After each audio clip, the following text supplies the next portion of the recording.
Et notre invité politique ce matin, c'est Olivier Marleix. Bonjour. Bonjour. Merci beaucoup d'être avec nous. Vous êtes député d'Eure-et-Loir, président du groupe Les Républicains à l'Assemblée nationale. On est ensemble pendant 20 minutes pour une interview en partenariat avec la presse régionale, représentée par Christelle Bertrand du groupe La Dépêche. Bonjour Christelle. Bonjour Yann, bonjour Olivier Marleix. Bonjour. On va évidemment parler longuement de l'actualité de l'Assemblée aujourd'hui à cette proposition de loi du groupe Lyot. Mais d'abord, un mot sur ce qui s'est passé hier en Conseil des ministres. Olivier Marleix, Elisabeth Borne qui a été recadrée par Emmanuel Macron. Elle avait estimé, Elisabeth Borne, que le Rassemblement national était l'héritier de Pétain.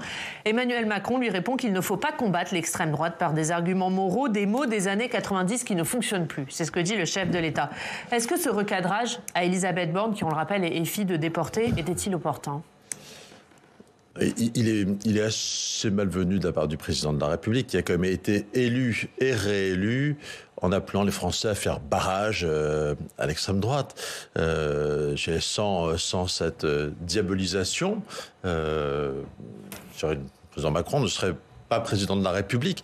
Donc venir maintenant qu'il n'est plus rééligible, nous dire qu'après lui, finalement, le déluge, je trouve ça extrêmement malsain de sa part. Je trouve que c'est d'un cynisme assez incroyable. Il a fait la diabolisation et maintenant, il va nous faire la banalisation du Rassemblement Il banalise national. Le Rassemblement national pour vous ? Son propos ne vise à rien d'autre. Alors, sur le sujet, on pourrait disserter longtemps. Je pense que, évidemment, les gens qui votent pour le Rassemblement national aujourd'hui sont très loin de cette histoire. Ne connaissent pas les fondateurs du Front National. Mais moi, j'oublie pas, parce que je pense qu'il y a des moments de l'histoire qui sont révélateurs. J'oublie pas que dans les fondateurs du Rassemblement national, il y a quelqu'un comme Pierre Bousquet qui a porté l'uniforme, qui a été un officier de la Waffen-SS pendant 2 ans. Donc vous dites, comme Elisabeth Borne, que le Rassemblement national est l'héritier de Pétain aujourd'hui ? Non, je dis qu'aujourd'hui, le Rassemblement national, je ne sais plus exactement ce que c'est. Force est de se souvenir, ils ont fêté leurs 50 ans, que dans les fondateurs du Rassemblement national, du Front National, aujourd'hui vous tapez Front National sur Google, ça n'existe plus, vous tombez sur Rassemblement national directement, et donc dans les fondateurs de ce parti, il y a des gens qui ont porté l'uniforme SS. Voilà. Moi, à titre personnel, c'est une lignée dans laquelle j'aurais un peu de mal à m'inscrire. Je suis gaulliste, et le vrai d'ailleurs point commun dans l'histoire du Front National ou Rassemblement national, c'est l'anti-gaullisme. Ça, c'est sûr. On va parler de Lyot. Oui, aujourd'hui commence en commission des affaires sociales l'étude de la proposition de loi Lyot qui vise à abroger la réforme des retraites. Quelle sera la position des députés LR ce matin en commission ? Écoutez, on verra. Je ne suis pas membre de cette commission des affaires sociales. Donc, vous en avez discuté avec votre groupe. On respecte leur vote, discuter avec eux.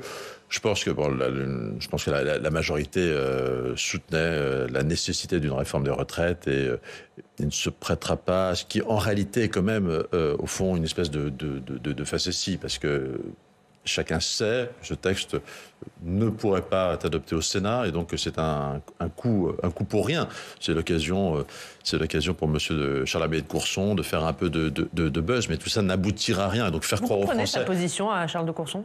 Non, je sais pas. Faire croire aux Français que ça pourrait déboucher sur quelque chose, ça sert pas à grand chose. Bon, après on a le droit de mener les combats qu'on veut. Moi, ce qui me stupéfait chaque jour quand j'entends parler des retraites, c'est que plus personne dans ce pays ne parle de la situation des retraités. On a l'impression que les retraités doivent être devenus des nantis, que tout va très bien, qu'il n'y a plus de retraités pauvres dans notre pays. Enfin, la réforme des retraites, elle est d'abord faite pour eux, pour qu'on retrouve une capacité demain, et ça va arriver d'ailleurs très vite, à augmenter. On s'est battu, nous les Républicains, pour qu'il y ait une revalorisation de 1,8 million de retraites les plus modestes dès la fin de cette année. C'est ça l'enjeu de la réforme des retraites. Plus personne n'en parle, tout le monde s'en fiche. Non, mais qu'est-ce que vous allez faire aujourd'hui ? Est-ce que vous allez tenter de torpiller ce texte avec la majorité pour qu'il n'y ait pas de débat le 8 juin ? Ou est-ce qu'il faut qu'il y ait un débat le 8 juin ? Est-ce qu'il faut qu'il y ait un vote le 8 juin ? Je ne suis pas de torpiller, respectons la procédure parlementaire. Il y a un débat en commission, il y aura un vote en commission. On verra quel texte sort de la commission et on verra après ce qui se passe. Vous n'avez donné aucune consigne de vote à vos députés qui siègent au sein de la commission ? Sur le sujet des retraites, l'histoire a montré qu'il fallait un tout petit peu d'humilité et que les consignes ne suffisaient pas toujours. Votre groupe était divisé dans l'hémicycle il y a quelques semaines. Il y avait ceux qui, de toute façon, sont contre cette... sont contre cette PPL Lyot, puis il y a ceux qui, parce qu'ils étaient pour la réforme, et il y a ceux qui considèrent que de toute façon, même s'ils étaient contre la réforme des retraites considèrent que ce texte est un coup d'épée dans l'eau, que ça ne sert à rien et qu'il y a un moment, il ne faut pas non plus tromper les Français, en faire croire qu'il peut sortir quelque chose de ce texte. Alors, justement, Olivier Marleix, expliquez-nous, hier soir, il y a eu un petit jeu de chaises musicales au sein de votre groupe.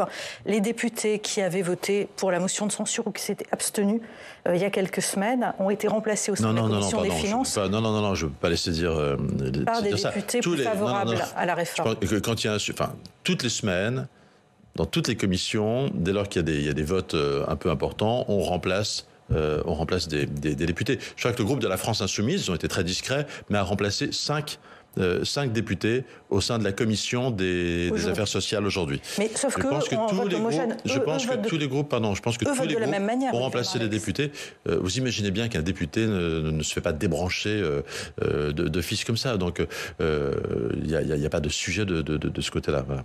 Éric Coquerel, parce que vous parlez de la France Insoumise, Éric Coquerel, il a déclaré la proposition de loi Lyotte recevable hier. Pour vous, c'est une décision politique ou c'est une décision justifiée ? C'est une décision quand même un peu politique. L'article 40 de la Constitution, il est très clair. Après, il y a des usages qui sont différents. Tradition parlementaire, on est un peu plus souple sur les PPL que sur les amendements créant des charges.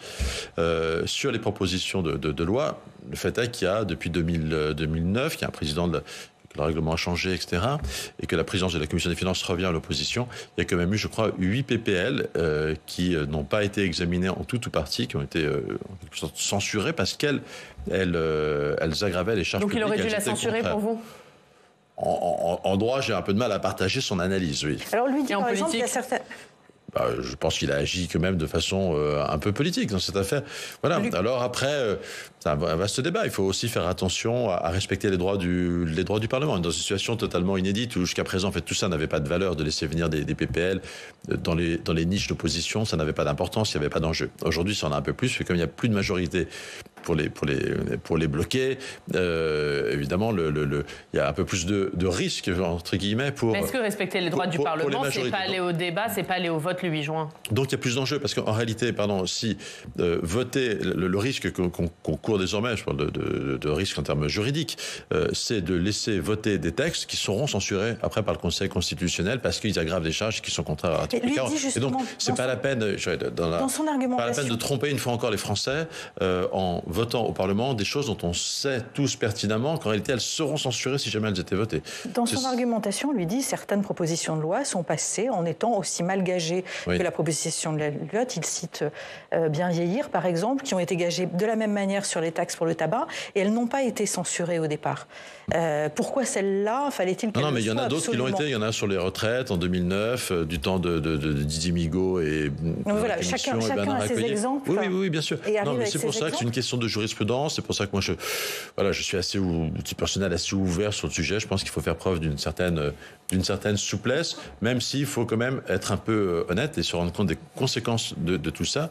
Et notamment, on ne peut pas faire croire qu'il n'y a pas de sujet de constitutionnalité et que si un texte venait un jour à être voté alors qu'on sait pertinemment qu'il crée une charge, eh bien, il serait forcément annulé. Et donc, voilà, on n'est pas là pour faire semblant. On est là pour voter des lois qui ont une chance de prospérer. Mais est-ce que du coup, ça veut dire que vous allez contribuer à la suppression de l'article 1er de ce texte qui abroge la retraite? Je pense que la majorité des députés de mon groupe voteront la suppression de cet article, bien sûr, en cohérence avec ce qui était leur position. Et vous soutiendrez Yaël Braun-Pivet si jamais elle active l'article 40 en séance la semaine prochaine? Elle aura raison de le faire. Je ne sais pas si elle le fera ou pas. Si l'article 1er était supprimé, elle n'aurait plus besoin de le faire. Non, mais s'il le redéposait en séance la semaine prochaine? Ce sera la responsabilité de M. Coquerel, d'abord. Est-ce que vous entendez l'opposition qui dit que s'il n'y a pas de débat, s'il n'y a pas de vote, il y a risque d'une crise institutionnelle et démocratique majeure?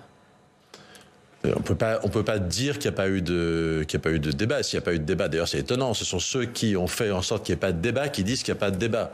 C'est quand même assez stupéfiant. Il faut un tout petit peu de bonne foi aussi dans la vie politique. Il y a plein de sujets, moi, dont j'aurais aimé qu'on discute dans la réforme des retraites. La pénibilité, on n'en a pas parlé. Pourquoi? Parce que la France insoumise a bloqué le travail parlementaire avec des milliers et des milliers d'amendements. Ils disent surtout qu'il n'y a pas eu de vote. Non, mais pardon, sur ce point-là, soyons très factuels. Ils ont tout fait pour qu'on n'arrive pas au vote sur l'article 7.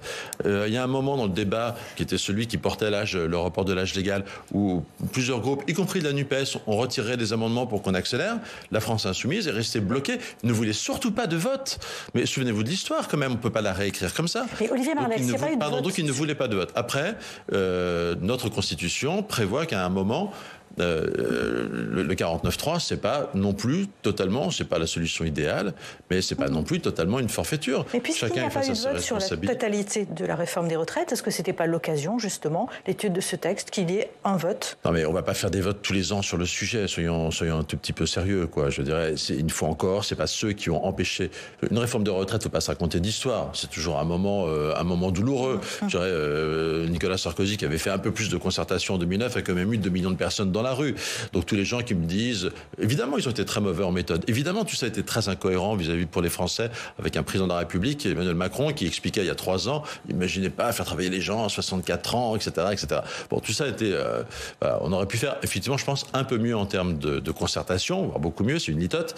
Je pense que ça n'aurait pas empêché qu'il y ait des manifestations et une mobilisation sociale assez vive. Vous qui connaissez bien votre groupe, combien de députés les Républicains sont prêts à voter cette proposition de loi Lyotte? J'en sais strictement rien, on n'en est pas là, et on verra la semaine prochaine ce qui sort de la commission.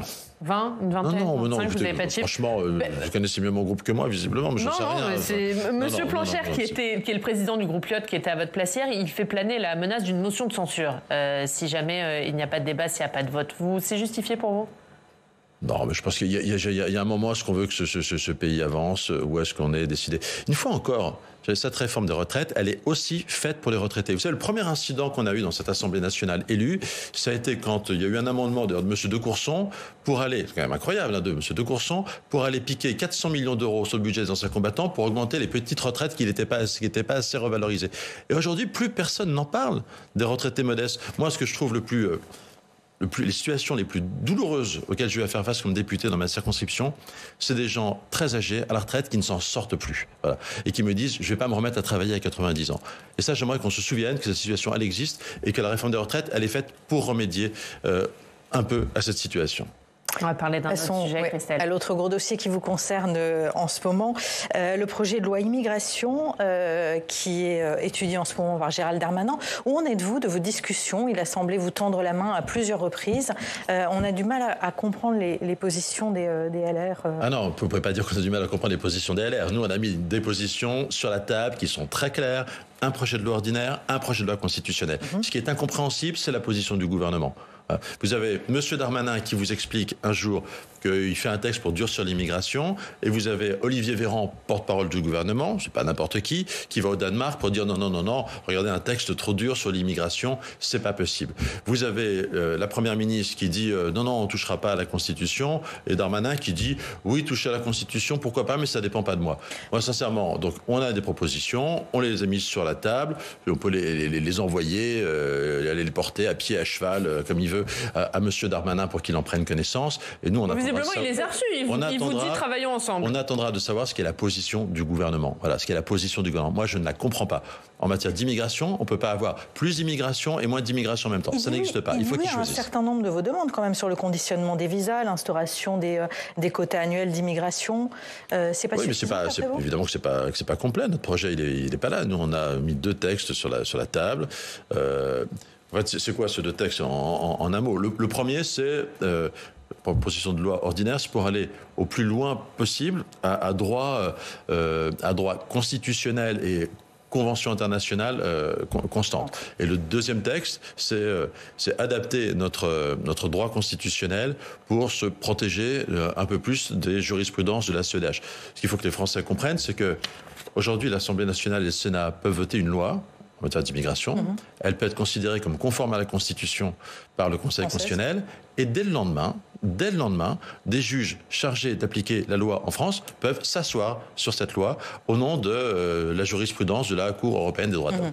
C'est totalement incompréhensible pour les Français. Ça caractérise l'impuissance politique dans ce pays. Et donc c'est pour ça qu'on pense qu'il faut aussi changer notre Constitution. Moi, je n'ai pas de réponse de la part du gouvernement et de la part de la majorité sur ce sujet-là. Mais vous discutez, il n'y a pas du tout de discussions qui ont été entamées, parce qu'Elisabeth Borne, ça fait quelques semaines qu'elle a demandé à Gérald Darmanin d'entamer les discussions. Ça fait un an. Pourquoi est-ce qu'on a pris cette initiative entre vous et Gérald Darmanin ? Pourquoi est-ce qu'on a pris cette initiative de mettre nos textes sur la table ? Mais parce que ça fait un an que le gouvernement balade tout le monde avec ces histoires de textes sur l'immigration, qui est devenu une espèce de texte fantôme, qui a été sur lequel ils ont changé. Enfin, le gouvernement a changé 7 fois de pied. Il a été décalé 3 ou 4 fois. Le président de la République lui-même a dit on va le saucissonner. Et puis après il dit non, finalement on le saucissonnera pas. Bon, on n'y comprend plus rien, quoi. Mais il y a un moment, en fait, la réalité c'est quoi ? C'est qu'en matière d'immigration, on ne peut pas faire en même temps. On ne peut pas vouloir plus d'immigration et moins d'immigration. Alors c'est ce que nous propose ce texte. Vous voulez dire que, par exemple, la question des régularisations dans les secteurs en tension, pour vous, ça reste une ligne rouge ? Ce qui est une ligne rouge, c'est d'aller créer un titre de séjour spécifique et d'annoncer un mouvement de régularisation massif par définition de gens en situation irrégulière. Bien sûr, c'est une ligne rouge. En réalité, si on veut régler la situation des métiers en tension ponctuellement, on peut tout à fait le faire. Il y a une loi votée en 2007 qui crée un titre de séjour qui s'appelle compétences et talents, qui permet, il y a une liste de métiers en tension. On n'a pas besoin de ce nouveau texte. Il faut régulariser au cas par cas avec une loi existante. C'est un appel d'air que va faire le gouvernement. Mais pourquoi ils ont rajouté ça dans le texte ? Pourquoi M. Darmanin a mis ça dans le texte ? Parce que c'est une concession à l'aile gauche de la majorité. Mais pas uniquement, Olivier Marleix. Mais si, c'est une concession à l'aile gauche. Le demandent aussi actuellement. Ils ont du mal à recruter, on le sait. J'ai bien vu. Mais le gouvernement peut très bien, dans tous les départements, les préfets, ponctuellement, peuvent prendre, d'ailleurs en 2021, après 10 ans de silence, le ministère de l'Intérieur a ressorti cette liste des métiers en tension, l'a réactualisée. Donc aujourd'hui, ils ont tous les outils. Vouloir aller plus loin, c'est juste pour donner un signe à l'aile gauche de la majorité. D'ailleurs, c'était très intéressant depuis qu'on a mis notre proposition sur la table. Vous avez des gens des députés de la majorité qui ont dit oui, la proposition des Républicains, ça nous va très bien. C'est peut-être parce que je viens de la droite, donc oui, ça nous va. Et puis vous avez M. Sachaoui, président de la commission des lois de l'Assemblée nationale, qui a fait une tribune pour dire hors de question, c'est pas possible.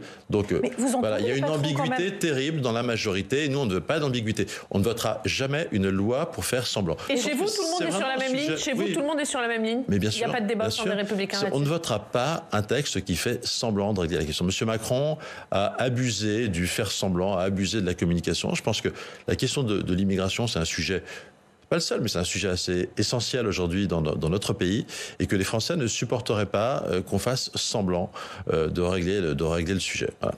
Mais est-ce qu'à force de dire, alors Gérald Darmanin a des lignes rouges, vous avez des lignes rouges, elles sont très claires, est-ce que le résultat, ça ne va pas être qu'il n'y aura aucun texte sur l'immigration et que ça n'avancera pas sur le sujet ? C'est au gouvernement de prendre ses responsabilités. Si le gouvernement veut vraiment, comme le prétend oui, mais M. vous, Darmanin... en disant c'est tout ou rien, est-ce que ça ferme pas un peu la porte au compromis ? Pour l'instant, la situation, c'est qu'on ne sait pas quelle est la position du gouvernement. Voilà, on ne sait pas quelle est la position du gouvernement. On ne sait pas ce qu'ils veulent, ce qu'ils ne veulent pas, etc. Alors Gérald Darmanin, il a étudié, il propose soit d'étudier la proposition du Sénat, parce qu'il avait déjà été voté en commission ce texte ici. Non, c'est la sienne, c'est sa proposition. Soit le texte du gouvernement en l'amendant avec vos propositions, soit un texte commun avec vous, mais qui serait discuté avec les centristes. Nous, on a mis notre texte sur la table. Je lui demande de prendre connaissance de ce texte. Il a répété dans son interview que plein de choses ne dépendaient pas de lui. Le fait de faire un référendum, ça ne dépend pas de lui. Le fait de modifier la Constitution, ça ne dépend pas de lui. Bien qu'il aille en parler à son patron. Au fond, est-ce qu'après avoir soutenu le gouvernement sur la réforme des retraites, il ne vous fallait pas acter un point de désaccord sur ce projet de loi immigration de manière à marquer votre Pardon de vous contredire, on n'a pas soutenu le gouvernement sur la réforme des retraites. On a voté une réforme de retraite parce que ça correspondait à nos convictions. D'ailleurs, le gouvernement, il y a 3 ans, M. Macron, il y a 3 ans, a fait une réforme des retraites qui cassait la sécurité sociale. On a voté contre et j'ai été personnellement très engagé dans ce combat contre ce projet de réforme de l'époque. Le projet qui a été voté, c'est un projet sur lequel nous avons pesé de manière importante en modérant. Le gouvernement voulait aller à 65 ans. J'assume d'avoir dit que ça me paraissait un peu brutal et qu'il fallait faire seulement 63 ans à la fin du quinquennat, une clause d'envoyure 64 ans. Donc c'est pas le projet. On a imposé qu'une revalorisation des retraités actuels les plus modestes. Donc c'est pas le projet du gouvernement. On n'a pas fait ça pour faire plaisir au gouvernement. On a fait ça par conviction. Et là, par conviction, on dit au gouvernement qu'on ne votera pas un texte laxiste en matière d'immigration. Par conviction, j'ai voté le texte sur le nucléaire. Voilà. Donc on se prononce par rapport à nos convictions, à la conviction qu'on a de savoir si c'est utile ou pas à l'intérêt du pays. Un dernier mot là-dessus, parce que dans son interview, Gérald Darmanin a cette phrase, il dit « Travaillons dans l'intérêt du pays, il y a plein de gens comme messieurs Buffet, Retailleau, Larcher et Ciotti qui y sont prêts. » Pas vous? À travailler dans l'intérêt du pays, je pense que... vous n'êtes pas cité. Je pense que non, mais je pense que l'histoire montre que... Voilà, qu'on n'est pas d'accord avec le gouvernement sur beaucoup de choses, qu'on est souvent dans le bras de fer, mais qu'on est dans un bras de fer constructif. Vous êtes plus dur en affaires que... On ne peut pas me reprocher. Je suis peut-être plus dur en affaires, oui. Vous voyez ça comme ça. Mais vous travaillez, vous parlez avec Gérald Darmanin ou pas du tout? Mais le problème, c'est que je ne suis pas sûr que Gérald Darmanin ait vraiment totalement les manettes dans cette affaire. C'est pas lui qui fait les arbitrages, et on sent bien qu'il y a il le dit lui-même, et qu'il y a une espèce de division au sein même du gouvernement entre M. Véran et qui ne veut surtout pas qu'on durcisse les règles, et M. Darmanin qui veut qu'on les durcisse. Si le gouvernement devait dégainer le 49.3 sur ce texte, parce que vous ne lui apporteriez pas votre soutien, quelle serait la position? Moi, j'ai dit très clairement que si le gouvernement voulait passer à l'Assemblée nationale en force sur un texte qui est laxiste, qui aggrave les choses en matière d'immigration, plutôt que de les régler, à titre personnel, moi je souhaite qu'on dépose une motion de censure. C'est un sujet sur lequel on n'a pas le droit. Même si c'est pas laxiste, Gérald Darmanin, il dit que ça sera pas laxiste, ce sera le texte le plus ferme de ces dernières années. Voilà. On n'a pas le droit de faire semblant que les Français, sur ce sujet-là... Regardez les sondages. Aujourd'hui, les Français veulent vraiment qu'il y ait une reprise en main, veulent qu'il y ait plus de fermeté. On n'a pas le droit de faire semblant. Sur un autre texte, puisque les députés examinent en ce moment la loi de programmation militaire, est-ce que les députés, les Républicains, la voteront? Écoutez, on attendra d'être à la fin du débat. En réalité, là encore, il y a beaucoup de communication dans ce texte. On nous présente un texte, une nouvelle LPM, avec un effort très important, mais l'effort le plus important, ce sera après le quinquennat d'Emmanuel Macron. Donc ça coûte pas très cher comme promesse. Ça n'engage que ceux qui y croient, comme disait un sénateur célèbre. Donc c'est pas. Qu'est-ce qui va décider votre vote? On avait demandé un certain nombre de choses au gouvernement, notamment de rééquilibrer l'effort, d'anticiper l'effort. La guerre sur le territoire européen, c'est pas après 2027, c'est maintenant. Tous les pays voisins font un effort de défense, de réarmement beaucoup plus important, beaucoup plus massif tout de suite. Il y a que la France qui en réalité ne le fait pas. Les plus 3 milliards par an que nous annonce Monsieur Lecornu, c'est ce qui était déjà prévu au terme de la précédente LPM. Et en réalité, on aura moins de rafales avec cette LPM en 2030 qu'il était prévu d'en avoir. On aura moins de Griffon, véhicules terrestres pour la terre, qu'il était prévu d'en avoir. On met même certaines de nos industries de défense en difficulté en reportant ces programmes. Donc voilà, c'est pas. Ce sera quoi, un vote contre, une abstention? C'est pas les Français qu'il faut que Monsieur Lecornu impressionne avec cet effort de défense. C'est pas les Français, ce sont nos potentiels adversaires. Vous organisez aujourd'hui à l'Assemblée nationale une convention sur le logement. Est-ce que vous jugez que c'est l'angle mort de la politique d'Emmanuel Macron aujourd'hui? Oui, je crois que c'est un sujet qui n'a jamais beaucoup intéressé Emmanuel Macron, qui considère que l'argent investi dans l'immobilier, c'est l'argent qui dort. On le voit avec sa réforme de l'impôt sur la fortune immobilière de l'ISF devenu IFI. Et vraiment, c'est pas de l'argent qui dort, l'impôt qui... c'est pas du tout. Mais d'ailleurs, on en a la preuve. Avec 100 000 logements en moins par rapport à ce qui se faisait il y a une dizaine d'années. Aujourd'hui, depuis le début de l'année, 35% de maisons individuelles en moins. Derrière, c'est immédiatement des dizaines de milliers d'emplois qui sont menacés dans notre pays. Ce sont aussi des milliers de Français qui se voient refuser des prêts avec la hausse des taux d'intérêt et qui ne peuvent pas accéder à ce rêve d'accéder à la propriété. Et en fait, chez M. Macron, il y a beaucoup d'idéologie là-dessus. Il s'est converti, je crois, à cette idéologie qu'il fallait à tout prix faire renoncer les Français à leur rêve de la maison individuelle. D'où une politique très, très dure, d'où ce zéro artificialisation qui aujourd'hui bloque complètement la construction. Merci Olivier Marleix. Merci beaucoup d'avoir été notre invité ce matin. La une de la Dépêche, Christelle, c'est cette question mort aux vaches. C'est à la une de votre journal. Merci beaucoup Christelle. On passe au Club des Territoires.